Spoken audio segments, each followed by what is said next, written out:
Hey everybody, my name is Brandon Scott and welcome to the Fandom Pastor, which can be found on our YouTube channel, Facebook page, or podcast. The Fandom Pastor is for all of us who love our fandoms and our faith. Fandoms are anything that somebody has a deep love for. Harry Potter, Broadway musicals, cult films, to name just a few. Join the Fandom Pastor as we see how God is connected to it all. And don't forget to share, like, and subscribe. Hey all, it's Pastor Brandon with our next episode of the Fandom Pastor. We have been doing a series on cryptids and mythological creatures. We've definitely been focusing a lot on the mythological creatures. It's amazing how many of them there are out there, and it has been fun researching them. So the clue from last time is that this famous trickster is from African mythology and is usually portrayed as a spider. We are talking about Anansi. Anansi is this folktale creature character that has a spider-like shape, is often considered to be a god of knowledge, also known to play a trickster, um, and the character as a trickster is known for the ability to defeat powerful opponents through creativity and smarts. And actually, despite taking on the role of a trickster, he's often regarded as the protagonist due to his actions.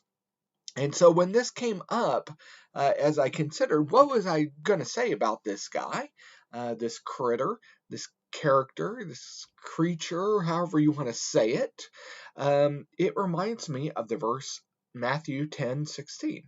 I am sending you out like sheep among wolves. Therefore be as shrewd as snakes and as innocent as doves.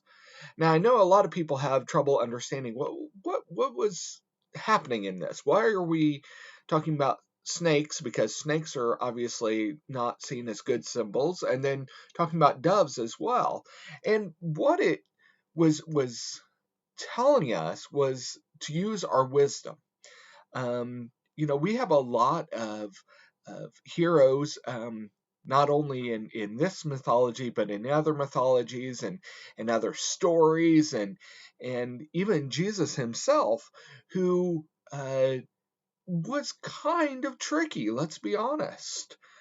Because think about when Jesus was asked about taxes. He was asked, are we supposed to pay taxes to Rome? The Pharisees, the leaders of the church, were asking him, are we supposed to pay taxes to Rome?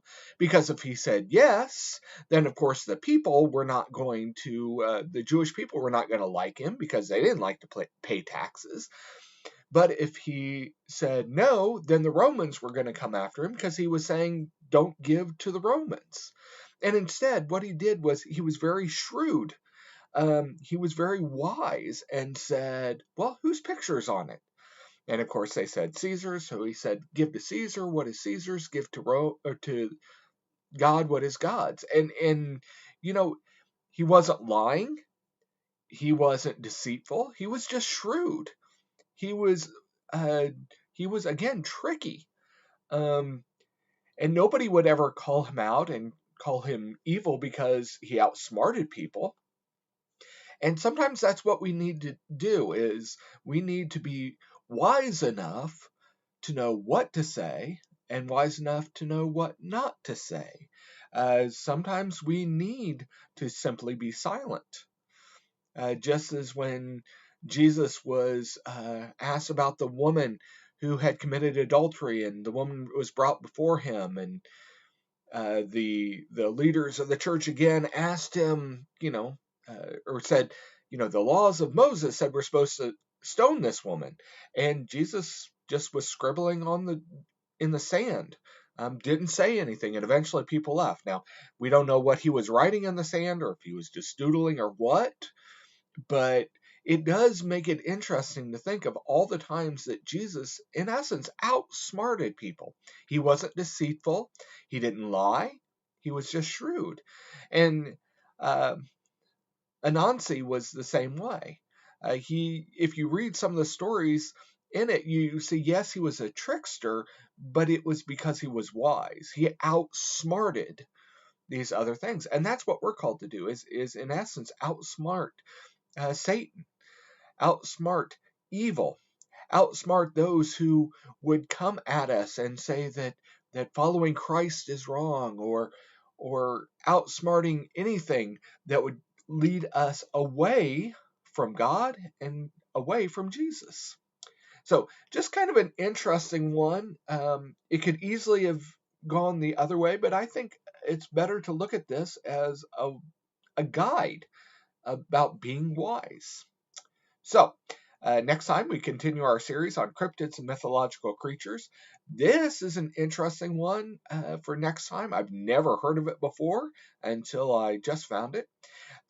This creature comes from Japanese mythology and comes in the form of not just a ghost, but a ghost whale. Thanks, God bless, and see you next time.